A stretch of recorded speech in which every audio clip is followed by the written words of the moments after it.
Welcome to All Things Savannah. I'm Frank Morrow along with Danielle Oak.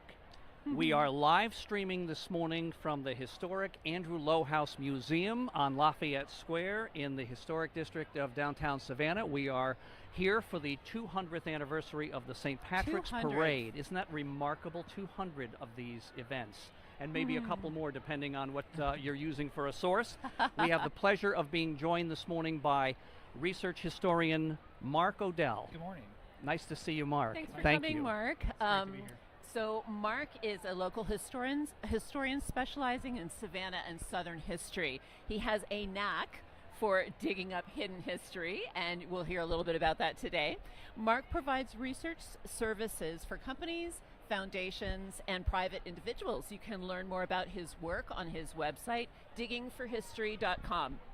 And you can also contact him through his email, which is mark@diggingforhistory.com.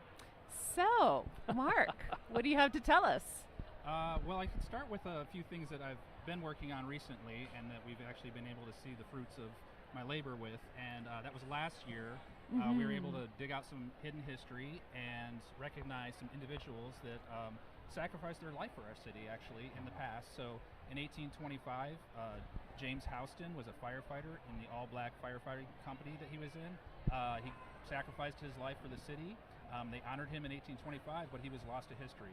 And so we were able to introduce that information to the fire chief and the fire department, and they added him to the memorial ceremony that they have in October for the first time in almost 200 years. Fantastic. And so earlier in the year, we also had two policemen who unfortunately were murdered discharging their duties in 1866. So this was 2 years before the oldest ones that we had known of at that time. And so now these two gentlemen are the earliest known police fatalities that we have in the city of Savannah. Their names were Edward G. McNichols and James Foley. And they were Irish immigrants. So to tie it into today's theme, they were, Irish immigrants that came over and were working for the police force in Savannah. And, at times immigrants were seen as unwanted or unwelcome foreigners, and unfortunately that may have been part of the motive behind their murder, according to witness testimonies during the trial. Wow. So, but they are laid to rest in the Catholic cemetery, which is where a lot of Savannah's Irish ancestors are buried because of that strong Catholic influence. Of course, of course. That's fascinating. We talked a little bit before the live stream about how much history is here in Savannah, and we sort of think we know it all. But the truth of the matter is we don't know most of it, more than likely, and something that you sort of spend your life doing, digging up some of those pieces of information, is so significant, more so than people might realize. Yeah, absolutely. It really adds to what we know, obviously, but how we can understand our present day, which I think is all what history is all about. And I'm not the only one that does this. This has been done, and specifically with this parade. Up until 1980, we thought that the original parade was in 1856, and so in 1956 they celebrated that 100th anniversary. But one of the past grand marshals discovered that there were some newspaper articles indicating there were older parades, and he wrote a book on it called The Days That We Celebrated. And so he went through all the newspaper articles and got the details out, and that's where we come up with this 1824 start date and why we're at the 200 year anniversary. Exactly. Wow. So exactly what the past can tell us about today are wonderful discoveries like that. They're just fun. They're just fun to know. Yes. So where does one begin in the research? Now, you've given us a whole lot of topics to actually cover today. If we have the time, we're going to try to get to them. But where did you sort of start out when you said, hey, the folks at All Things Savannah want me to do this little bit of research? Where'd you begin? Well, we had to look into where did this idea of a St. Patrick's Day parade start. And, there was, again, we have this changing narrative that happens because originally it was thought to be Boston, here in America, Boston in 1737. But recently a Florida professor discovered when he was in Spain going through documents that there was actually an earlier date, and it was in the Spanish colony where St. Augustine, Florida is now. How about that? So he discovered that there was a Irish vicar there. He was an Irish soldier who got ordained as a priest and started working for the Pope, and was assigned to St. Augustine. Started working for the Pope. Right away. Yeah, that's Maybe indirectly, but put that on your across- resume. Yeah, right. Across the seas, over here in the New World, and there was only one other Irishman there in St. Augustine, but they got everyone else on board with this. The Spaniards, Wow. the friendly Native Americans, the free Africans that were living with them, and they got together. We know that in 1600 there was at least a celebration because they had to expend gunpowder, and that was in the documents. And then the very next year they actually document that there was a parade, and so now that's recognized as in the American colonies, not English colonies, but Spanish colony. There was an earlier parade all the way back to 1601. Very cool. That's Very cool. Yeah, and it illustrates the fact that history, whether we like to think of it or not, is fluid. Right. History true. is ever changing, right? We think we have these ideas about what we learned in school, what other people have told us, but the truth of the matter is, you never know it all. The more we discover, the more, again, it sheds light on what we know now. So Could I put a plug in then for put a plug in. Yeah, for Go ahead. preserving our archives, repositories that very need important. funding. This is why it's so important to protect those, and sometimes it's not in a logical place, like the City of Savannah Municipal Archives. It could be in some organization that's getting ready to kind of close the doors because they're too old and things are falling apart. And, Yeah. Exactly. and so those documents, hopefully don't go to a dumpster. Sometimes they get saved going to the dumpster. You bet. Yeah. And it's things that we can really miss out on in these discoveries if we don't, be good stewards of our. I of our totally past. agree. Absolutely. So think about that. Think about donations to organizations that celebrate and research history, and people like Mark too. The public historians that do so much work for us in our cities. And it sort of reminds us of something that we talked about. We'll let the sirens go by for a moment here. It sort of tells us we're getting close to the start of the parade. I think they're Yeah. clearing some folks from the roadway here. But a few weeks ago, Danielle and I interviewed Rita Elliott, who is an archaeologist. And we were both quite surprised, I think, to learn that there is no office within the city of Savannah sort of to protect potential archaeological sites of historic significance Right. in a city that is so steeped in history. And so that, again, illustrates the need to do these kinds of things that you're discussing. Okay, so let's talk about the day. Let's talk about the parade, what we're seeing around us.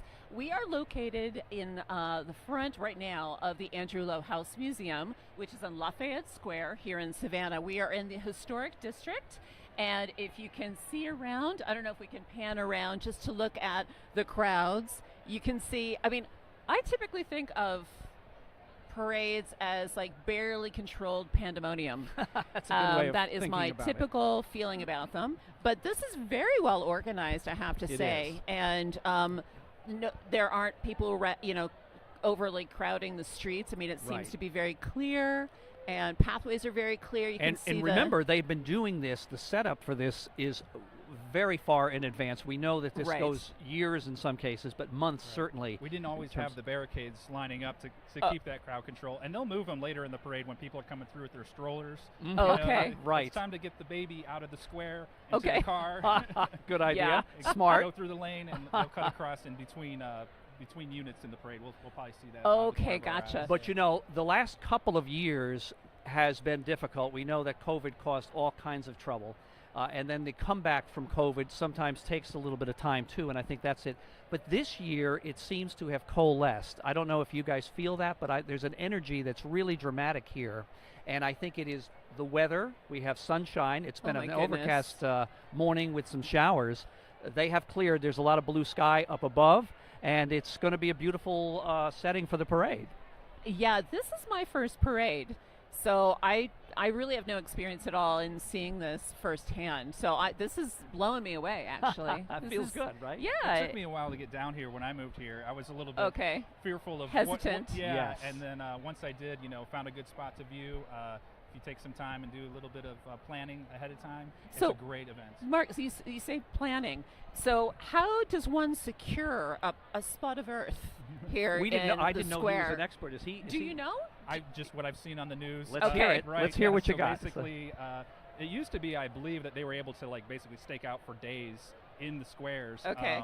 That I but remember. I know a couple years ago we were down here and we chatted with one of the police officers. Yeah. And he said, no, we kick them out the night before. Oh. And they got to come in the morning. And so usually It's like 6 a.m. or maybe usually earlier. 6 a.m. We'll Yeah. see on the local news station.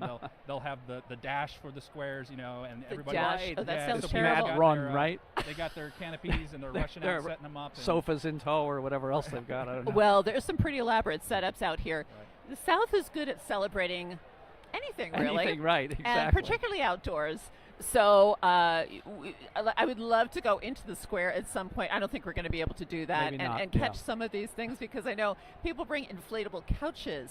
I mean, there's all the obvious things like tables and chairs, but I Right, think there are right. other things too. I just heard about somebody. I think it was some organization that they actually bring in their own porta potty. So that's available for them and their group only. Put a If you lock can on that imagine. thing. Put a lock on Perhaps. it. I think the city has made a very strong effort to address that. that may have been need, back in the day. we'll call it, Yes, exactly. So I think there are a lot of them around here today. A couple of other notes. There are a lot of police officers along the route. There's probably something on the order of 300 local officers who have been called Okay. in for duty today to keep everybody festive and, On their best in a behavior. good place. Right, exactly. But there are lots of other plans, as we mentioned. We want to remind everybody that we are live streaming this morning from the Andrew Lowe House Museum at 329 Abercorn Street on Lafayette Square. Danielle Oak, along with Mark Odell, Frank Morrow here. And we want to also just take a moment to talk a little bit more about this beautiful house. Danielle and I have both worked at this museum, and we have a lot of love and respect for it. And we just want to tell you, it's an 1849 museum. It's not a youngster by any means. It's marvelously preserved by the Colonial Dames in the state of Georgia, the National Society of Colonial Dames. The house is 6,375 square feet. It is the original home of businessman Andrew Lowe II, who came to Savannah in 1829, and has just marvelous, marvelous antiques within. And Danielle is an expert not only on architecture but also antiques. We just came off of Saw Weekend together. Savannah Antiques and Architecture Thank you. Weekend, yeah. And we know Lee Kino was in this house from was. the Antiques Roadshow, and he was flipping, basically, almost doing backflips over some of the furniture in this house. Literally and figuratively. As you know, if you know anybody who is interested in antiques, they spend a lot of their time underneath the antiques, checking out what underneath the furniture looks like. They're looking Right. for labels, they're looking for bracing, they're looking for all kinds of details to give an idea of the condition of that antique and identification. Yeah. So if you follow Lee Kino on his Instagram account, there's a quick little snippet of him looking at one of the pieces in this particular house.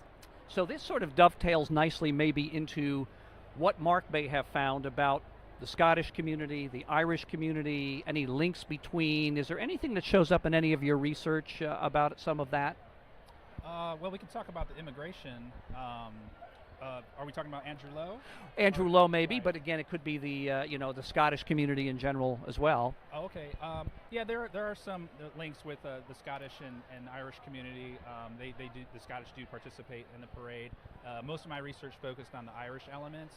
Okay. And it's really neat to see that this parade includes all types of ethnic backgrounds nowadays, and It as does. it did in 1601, right? Oh, yeah, good Yeah. point. Right. Right. So it's really been a welcoming parade, but it didn't start out so big. It started out with just one group, the Hibernian Was it like Society. 24 marchers or something like that? Is it? Yeah, it's very, very small. Small? Yeah, they're Right. they're a little group of men that were participating in the society. They were like-minded Irishmen who wanted to get together for social functions and then also give aid to Irish immigrants that were in distress in the city or orphans and widows and that kind of thing. And so they started in 1812 was when they got chartered and started having their annual dinners on St. Patrick's Day. And eventually that evolved into, hey, we need to have a parade because we need to march down.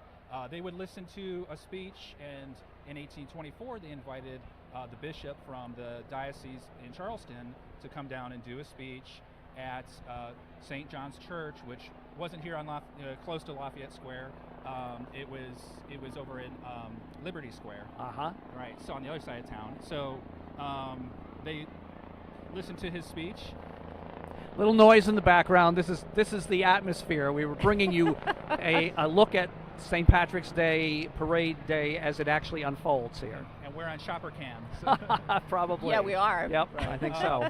So, anyways, they would go listen. They went and listened to the bishop's speech. They paraded to the church, and then they paraded back to the city hotel, which was where they were having their annual meeting. Had an elegant dinner, celebrated him, celebrated St. Patrick, and that's how it all began in 1824. Now in 1825, we see a prelude to what we have nowadays, because they threw in elements. They had multiple military units. They had a band. And they also had dignitaries like the governor of Georgia and a congressman were here. And this was only the second year after they decided to have a parade, right? That's big stuff. I was going to say, and it didn't take long. Well, there was something else going on. Later on, a few days later, we had the famous visit of General Lafayette to the city. So they were here for other reasons too. Okay. That was the 50th year anniversary of the independence of our nation. He was a Revolutionary War hero, and America loved him. Notable time. They named towns after him, counties, and children after him. So what his visit to the city was a big deal, a big hoopla. They prepped up the Owens Thomas House which is now a museum for him to visit. And so with all those preparations, we brought in the dignitaries and the bands and the military units and celebrated St. Patrick a few days earlier. So, it kind of goes back to just that core element of the Hibernian Society, but we add in other things as events come up in Irish history. Mm-hmm. So we see the Catholic emancipation. A man named Daniel O'Connor was elected to Parliament as the first Catholic, and because at the time they were banned from being serving in that capacity and being elected, so there was a lot of support here in America for that in the Catholic community. So the Association of the Friends of Ireland joined into the festivities on St. Patrick's Day in the parade. Wow. And so that begins these other elements coming in. For the next 20 years, we really have three core groups: the Hibernian Society, the Irish Union Society, and they were started in the 1840s during the potato famine. I was going to ask you about that. Yeah, so we had a lot of refugees coming to America and to Savannah. And so they were doing that same kind of aid for people that were in distress in the city that needed support, and doing their social functions, celebrating St. Patrick's Day. And then the other element for the next several decades was the Irish Jasper Greens militia unit. So they bring in that military element, which goes along with parades very well. Soldiers marching, and they would fire off a salute, for the day every year as a tradition. So those three elements do that until the Civil War. After the Civil War, that's when we really start to see the addition of other elements like more of those Irish heritage societies. We see more bands, so now they're dispersed throughout the parade instead of just having one. We see the first Grand Marshal come into play to organize all this parade. Becomes a much bigger event. Oh, yes. Starting to just Yes. evolve. And not just the event itself, but the city starts to go green. This is where we see these greening traditions and green clothing, being worn, and green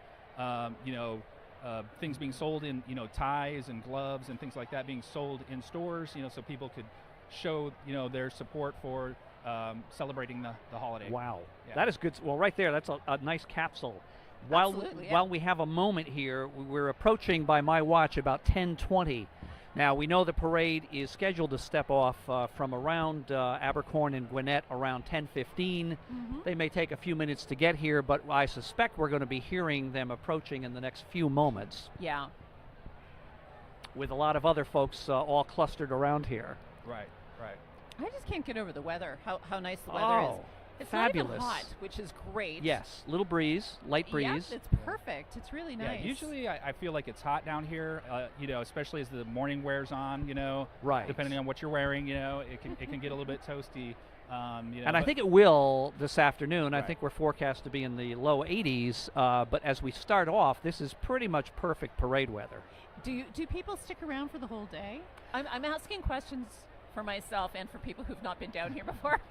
People usually with these events, my experience, and it's more the New York parade, which is a little bit longer, maybe a lot longer than this. It's about 8 hours, 7 or 8 hours it was last time I was there. I suspect people are going to be down here into the afternoon. Okay. Your thought, Mark? Oh yeah, however long they can last. But if they're smart like me, they watch the parade and and then jet out. Get out of here. Right, before the exactly. traffic starts. That's right. Right. Yeah. It does have to do with logistics. It's important to remember, some folks were here at the crack of dawn this morning. We all came in one way or the other and found our way into a parking space, found our way over to the museum here, and for us it all worked out very nicely. But that's what everybody's doing. Yeah, exactly. Making their way down, and of course a lot of folks in town at the hotels. So Maddie's getting our tech girl here is getting lots of good shots, I hope. So the parade will be entering the square from that direction, which is south. So they'll be coming northward, coming into the square clockwise. Yes. Because it's Yes. counter to the way the traffic comes into the square. That was a good explanation. I give her a lot of credit for that. Thank you. Thank you very much. Yeah, and we were all excited when we scoped out this view because we thought we had a direct line into the square. And when we got here this morning, we found out that the police had set up their lovely little pavilion tent right here. So it kind of obscures the view a bit. It is someone's tent. not- I'm not sure if it's the police or not, but Oh. it showed up this morning. I posted something on Facebook yesterday for our audience to see the view from our camera angle here. Right. And it changed. Pre-tent. Yes, pre-tent, exactly. So The we're things you can't close. account for. But, Maddie is great at this, and she's going to get you some good pictures as those marchers come around. Did we get a shot of the steeple? So I think we'll she's have that working on that right now. shot of St. John's. And I hear motorcycles approaching, which suggests to Okay. me maybe the parade is actually making Oh, it yeah. into I see two Lafayette guys Square. walking in step here. So two it will officers. pick up in the noise department here any second here. But you can see that we are packed. Lafayette Square is absolutely jammed with folks, and I'm sure that's the case along the entire parade route at this point. So let's just let it unfold in front of us for a moment here.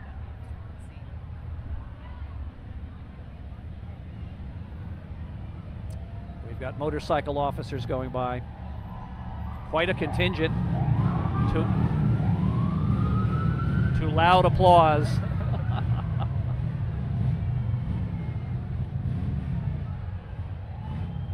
Still have a few people that are scrambling to get out of the parade route because they were taking their time getting fully prepared. And That's what it looks like. they've been down here for a while, so It's a clearing operation. I see some more on the way here. It's important to remember, too, this parade, as we talk about expansion and evolution, this parade this year has something close to 300 units participating. Yeah, I talked to one of the adjutant staff yesterday, and he couldn't give me a number, but he said, "I'm going to tell you, it's more than ever before."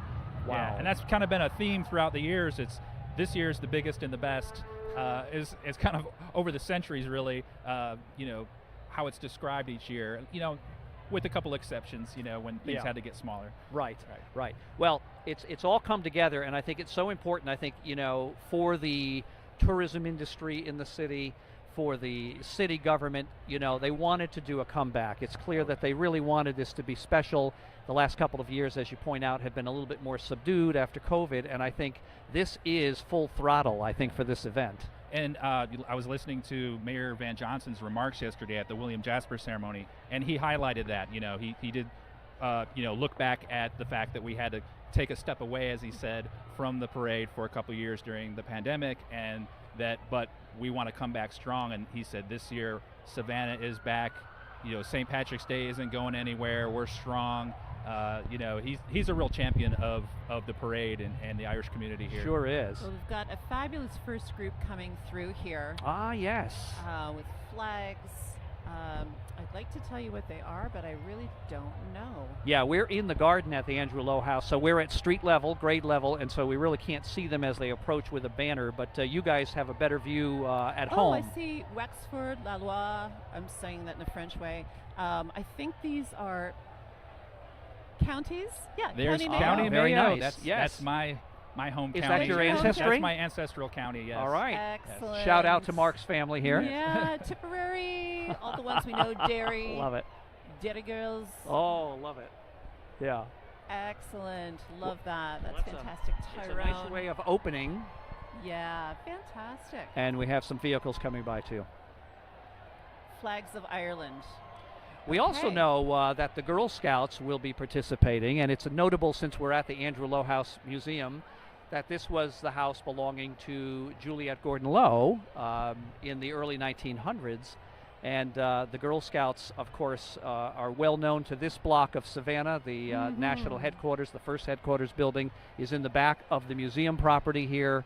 And we know the significance of this property. Juliette passed away on this site in 1927. And this is basically like a mecca for Girl Scout troops from Yeah, all over it- the country it to come absolutely to the is. Very birthplace much. of their founder, and then visit the first headquarters. That's It and is right. a do all the pilgrimage. Savannah stuff that is great for tourism. But we see those troops come in from all over the country. Absolutely. Yeah, especially in the southern states. It's, Yes. it's like a rite of passage for Girl Scout troops. Yeah. Absolutely true. Now Totally true. we've got the pipers coming in, so hopefully you can all hear the music. It's fantastic. And if this doesn't make you feel like, we're all Irish, I don't know what would. Goosebumps. Yeah. Absolutely. These guys are amazing.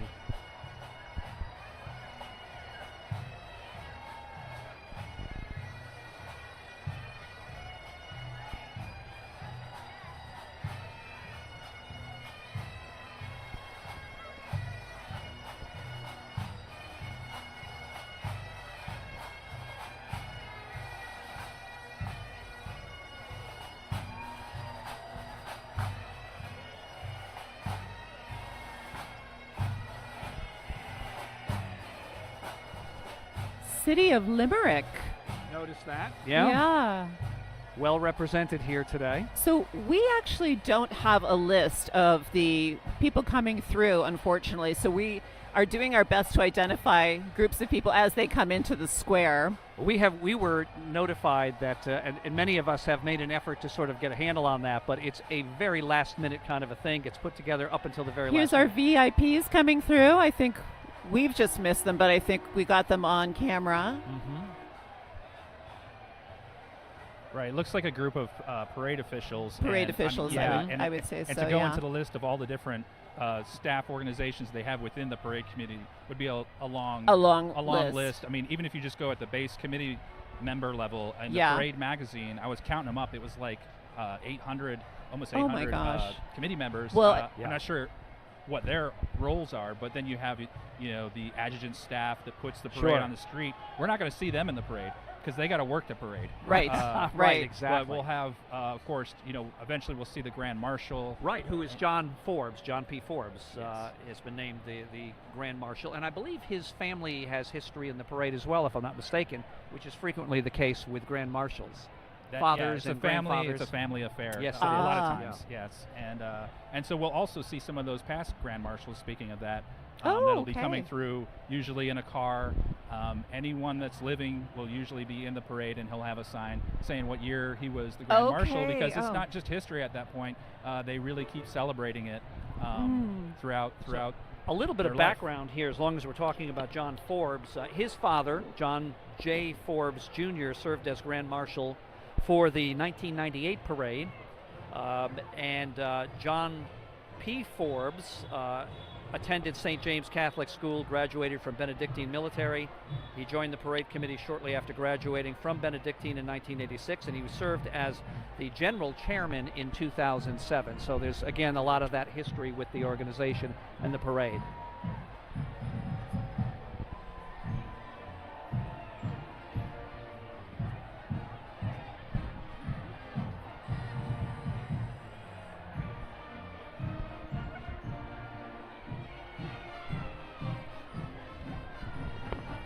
Fantastic band coming up here. We're going to step up a little bit here in our Love position this. to see if we can get a little better view ourselves of what's happening here in front of us. I don't know. Yeah. So we have repositioned ourselves here.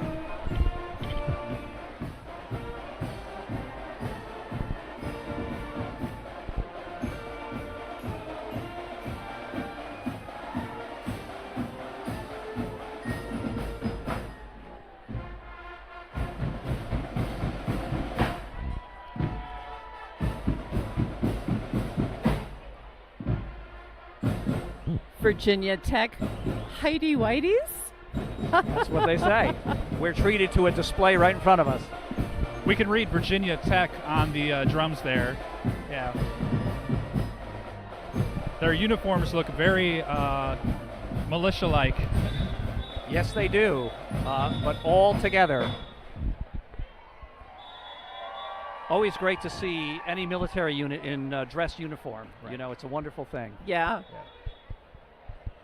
And the parade has stopped for just a moment here. Look This at the, square are those is tubas? absolutely packed here. What are those horn sousaphones? Tech staff says sousaphones. I believe our tech staff has played a sousaphone in the past. No? Those are very shiny, those silver ones. My gosh. Well, they certainly do. Fantastic. Showing up really good in the And sun we right see now. into the square here some more vehicles turning the corner. Dignitaries on that vehicle as well. Yeah, I recognize the parade chaplain there. Ah. Who was on the passenger side of this vehicle. Mark, you had a better view. That looked like a Cadillac to me. Is that looks like a larger, it could be. I'm sorry, I didn't mean to put you on the spot. It's not a float, it's a boat. Yeah, that's a way to put it. It's what all of our fathers drove. Right. And a lot of folks walking now behind that vehicle. So we're going to have a lot of folks parading through the square here momentarily.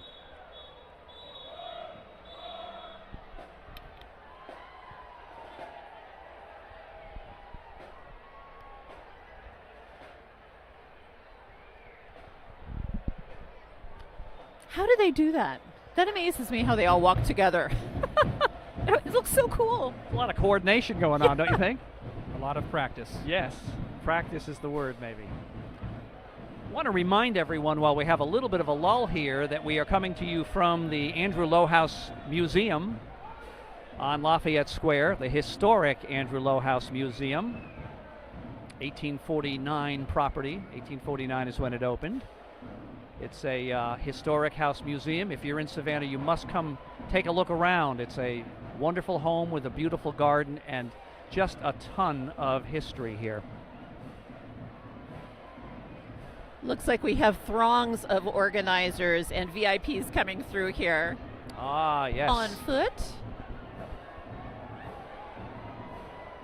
We may have a hiccup here or two, depending on. This is our first time doing a live stream at a parade, so hope it can be heard okay. Right, there's a lot of background right. here, but you know, the parade is the thing. We're here, but certainly it's okay if the parade overrides us a little bit. Yeah. But you're right, there's a lot of folks coming, kind of a sea of humanity about to make that corner.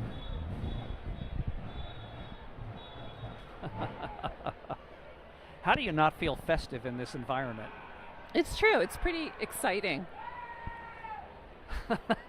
Some people more festive than others, if you heard that. So if that was Virginia Tech, that would be a college band, I assume. We'll see a lot of high school bands come in. No doubt, And right? 1932 was when we had the first high school band. Do you know which one it was? No, I don't, actually. I know that shortly thereafter, we started bringing in out-of-town high school bands.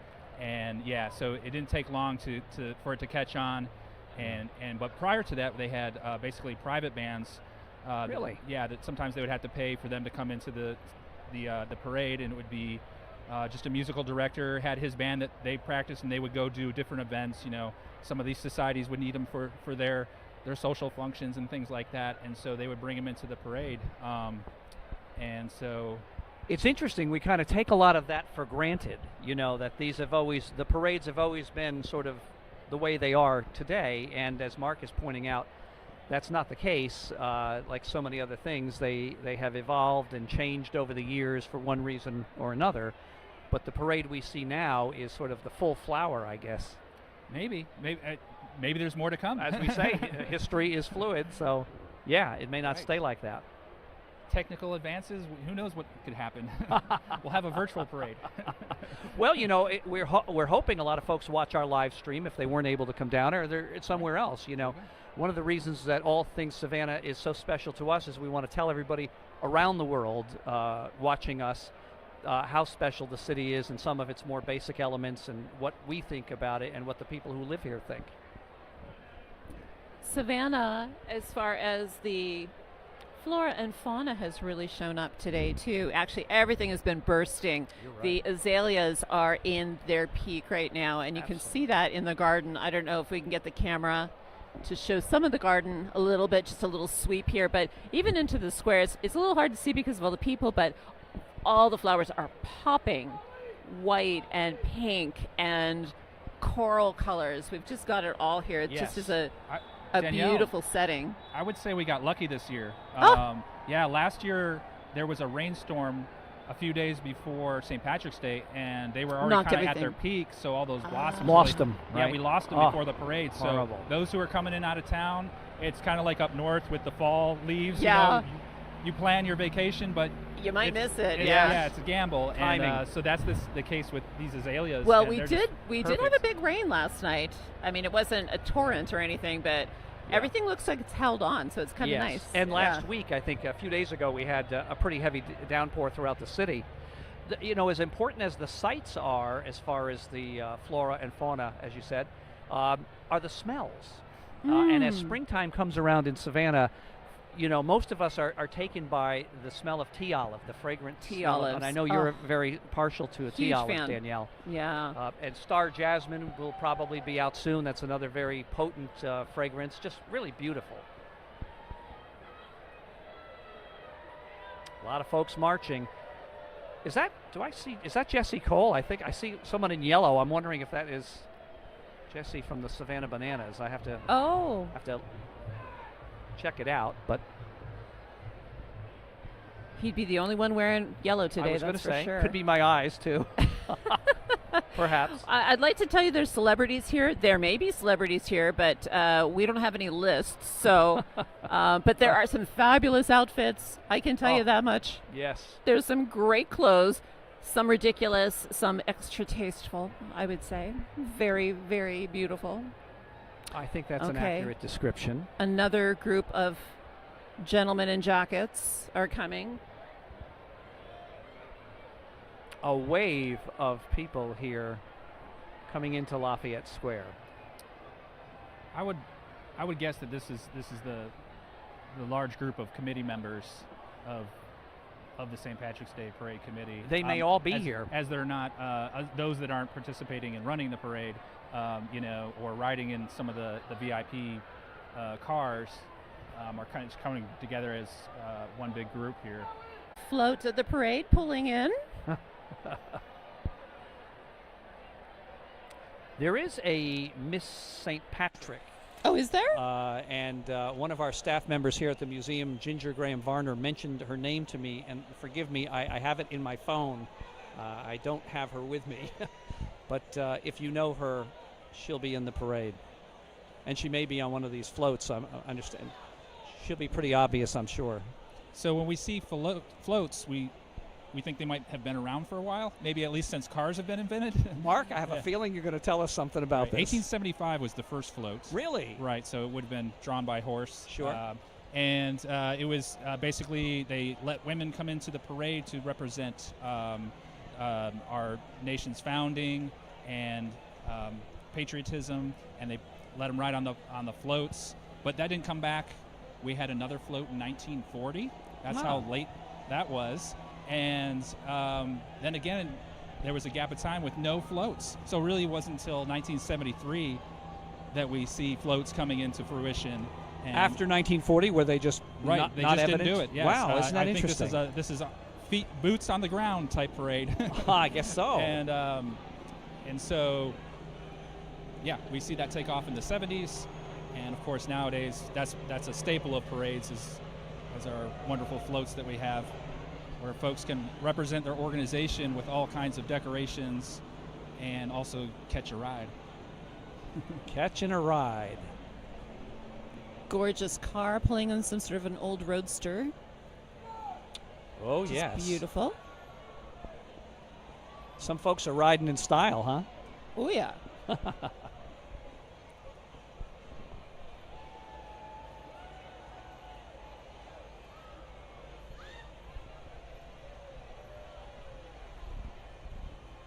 Sounds like we have another contingent of bagpipers on the way here.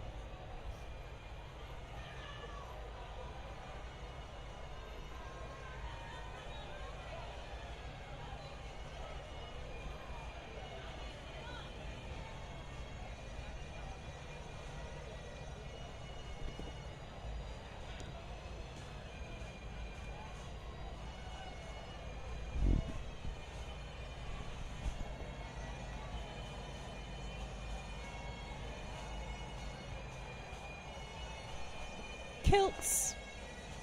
I see kilts. You certainly do. Not unusual to see bagpipers on the streets of Savannah solo, walking, practicing, playing. It's always a treat when that happens.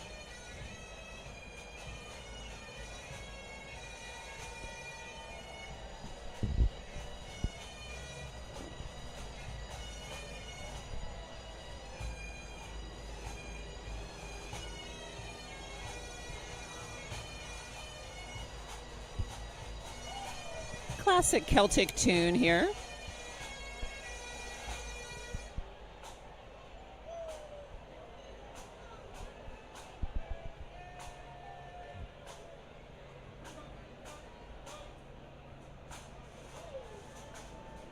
Everyone neatly lined up in formation.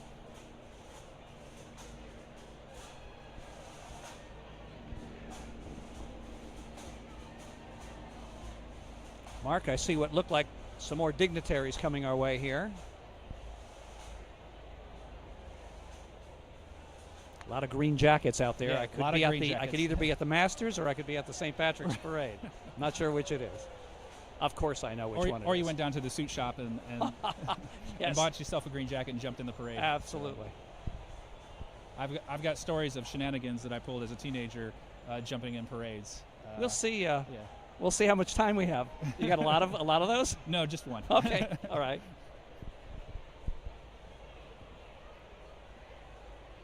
And here's the Hibernian Society. That's the banner that we see coming Yes, down, and that was indeed.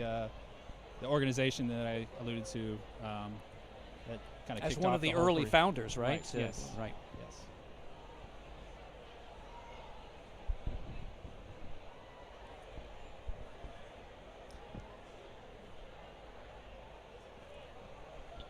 So in the 19th century, these parades were run by those organizations that kind of came together.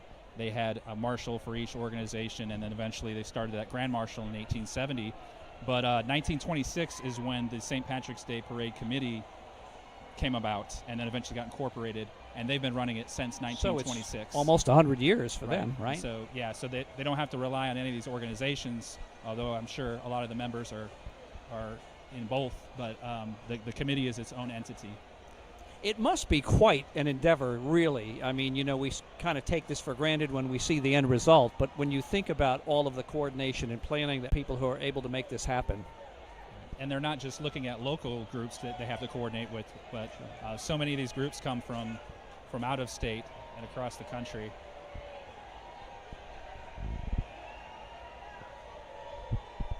Danielle is able to scope out the entrance to Lafayette Square with a pair of binoculars here. You seeing anything interesting? What's going on? Just a lot of plaid pants. This would be the day. They come out once a year, I think. I would like to remind everyone you are watching a live stream of All Things Savannah. Danielle Oak, Frank Morrow, Mark Odell. We are coming to you from the garden of the Andrew Low House Museum on Lafayette Square. We could not have gotten a better spot, and so we are so grateful to the Colonial Dames and the state of Georgia National Society for giving us the opportunity to do this, because it is really a front row seat on a wonderful spectacle, an annual event most years.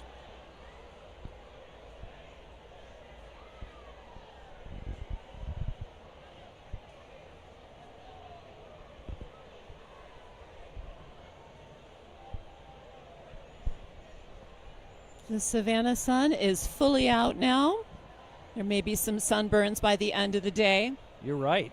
It's when the sun is out here, it's an intense sun. The only thing that cuts it is a breeze periodically. We had a little bit of a breeze this morning. I think it's going away. So a word to the wise, hydrate, and be in the shade as often as you can.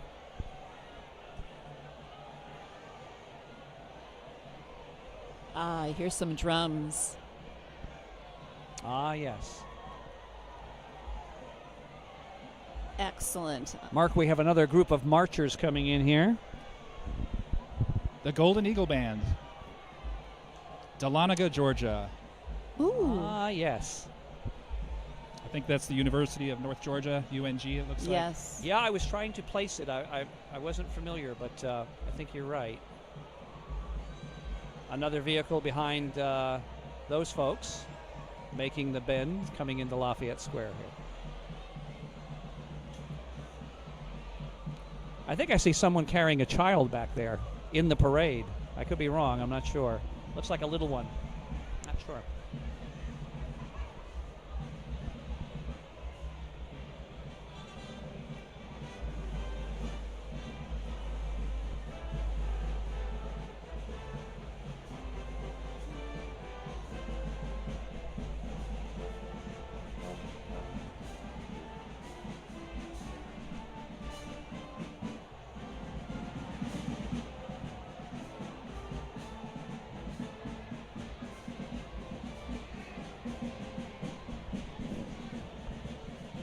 Love the black plumes on top of their hats. Yes. Very distinctive. The goosebumps have returned. I'm in awe of the music and the ceremony here.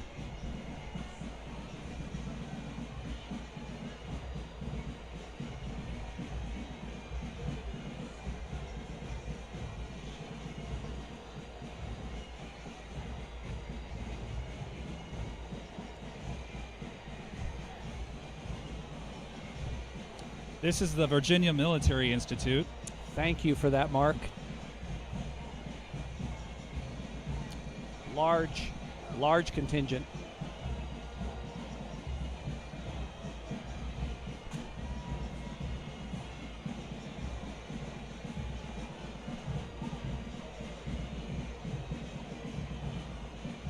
Well, Danielle, if we were going to begin a live stream of all things Savannah on any day, any parade, aren't we so happy that this is the day and this is the parade? Yeah, this is pretty fabulous. So this is a marching band and bagpipes. They've got both mixed together. So there's a few bagpipers there in the front of their marching band. So That's a pretty powerful sound. that's right. They got it all in one package. That's right.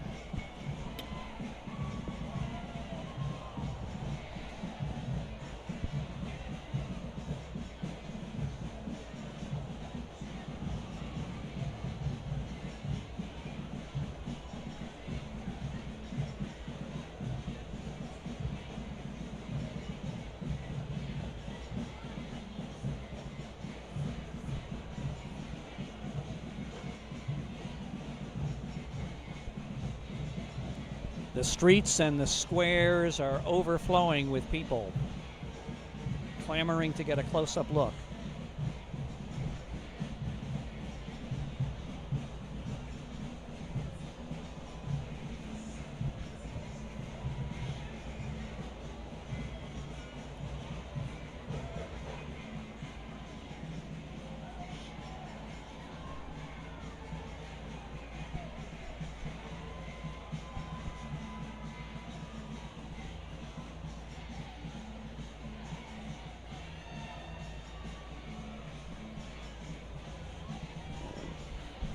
This is typical Savannah.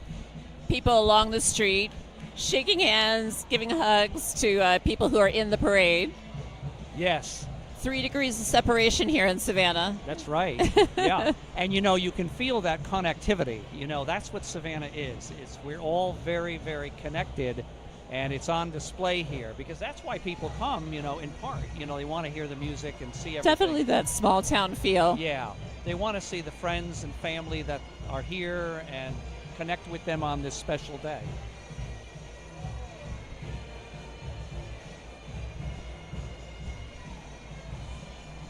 Parade has begun to move again.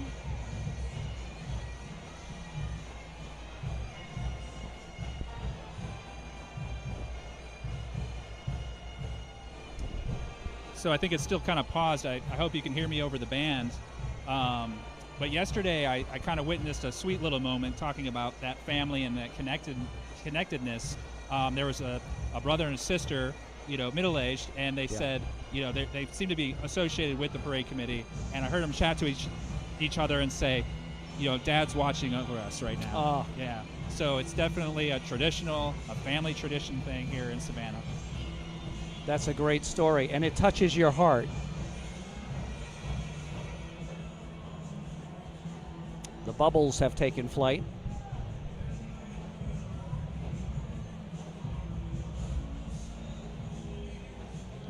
Just as a heads up to everybody, we are streaming live the first hour of this parade, pretty much the first 45 minutes. I don't want anybody to think that we're cutting and running. We had planned to do it this way. We wanted to give you a flavor and a feel of it, and to do it the way Danielle and Frank do it, and just give you a slice if you're not in town. There are certainly other organizations who will be carrying the whole parade.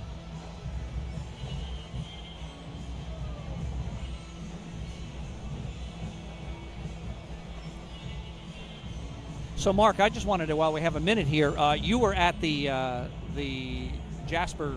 The William Jasper ceremony, which takes place the day before the parade, and it's to honor William Jasper, Revolutionary War hero here in Savannah, who is seen as an example of bravery and is adopted by the Irish community as, their hero. What was that ceremony like? What were your feelings about it? It celebrates the nation's military.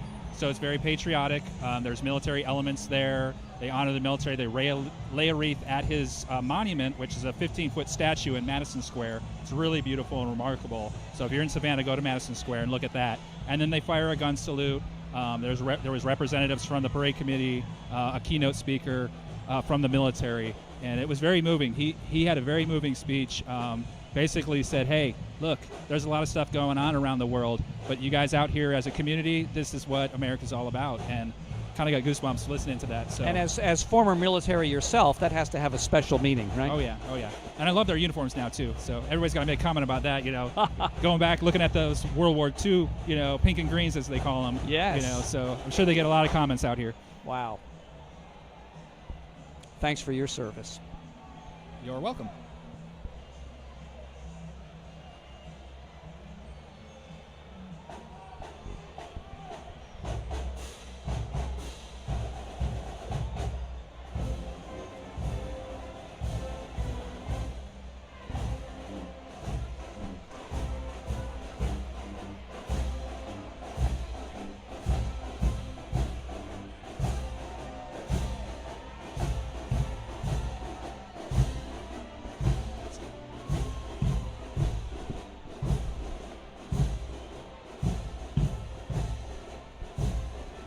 So I couldn't recognize what song that was, but there is a song, St. Patrick's Day in Savannah, and so it's written about Savannah and this wonderful parade that we have. I didn't know that. Yeah. See, I learned something new again today. It's in the Parade magazine every year, so if you go to the St. Patrick's Day Parade Committee website, their parade magazine is on there. You can download it or look at it, right. And the lyrics and the music's always in there. But if you go and Google it and listen to it, it's a 1952 recording. It was written by A.J. Handamo, and who was a professional baseball player before he came to Savannah and became a choir director.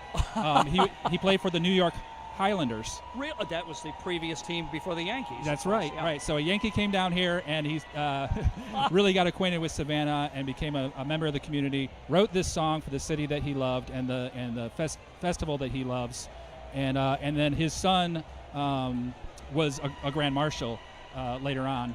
So, anyways, it's a neat song. I recommend going and listening to it. The recording sounds really old and nostalgic. Vintage. Yeah, vintage. Right? That's right. Yeah. That's the right word. Yeah, from 1952. So. Love it. The moment we've all been waiting for, the giant Guinness float. You're excited, aren't you? And why not, right? Is that a dancing cup, or what is that? It is a dancing cup. It's a dancing beer taunting you. Yeah, exactly. Yes, it's saying, "Come to me." Playing its harp. I don't think folks need a lot of prompting, actually. No. I think they're already on board with this.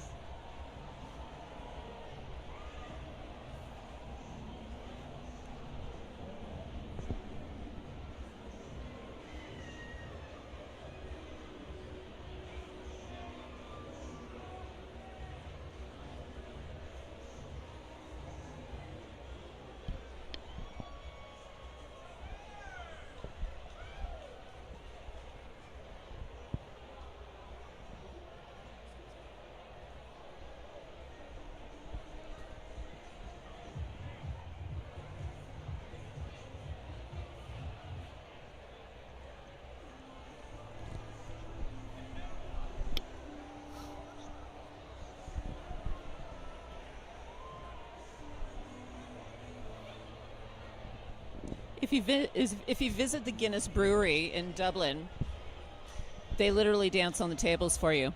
The staff there is quite enthusiastic about their work. I'm going just for that. Yeah. Hi, Mr. Guinness Can. Established 1759.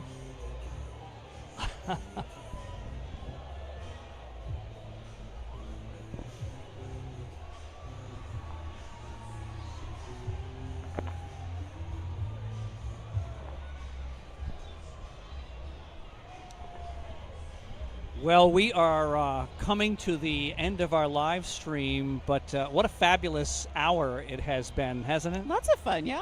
Oh, my goodness. Mark is a wealth of historical information. Mark, we obviously want to have you back on All Things Savannah. We'd love to come back. Wanted you to be a kind of our resident historian, and you are that and more. So we look forward to having you back on. Absolutely. Thanks for inviting me. I had a great view of the parade so Yeah, far, and yeah. I look forward to watching the rest of it. Thank you. You Yeah. contributed so much to us. I also want to Hang take on a a sec. moment. I'm going to let the helicopter go by first to thank a few folks and organizations for making this possible today for Danielle and I to be here.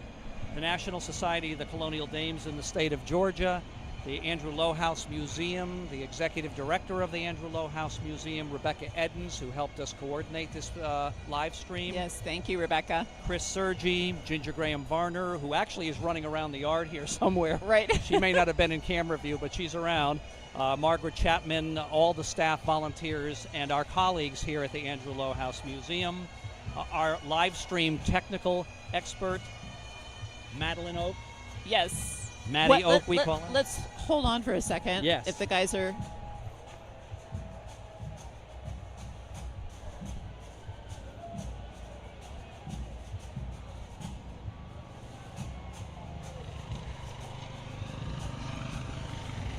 They don't want us to leave. It's very dynamic out here.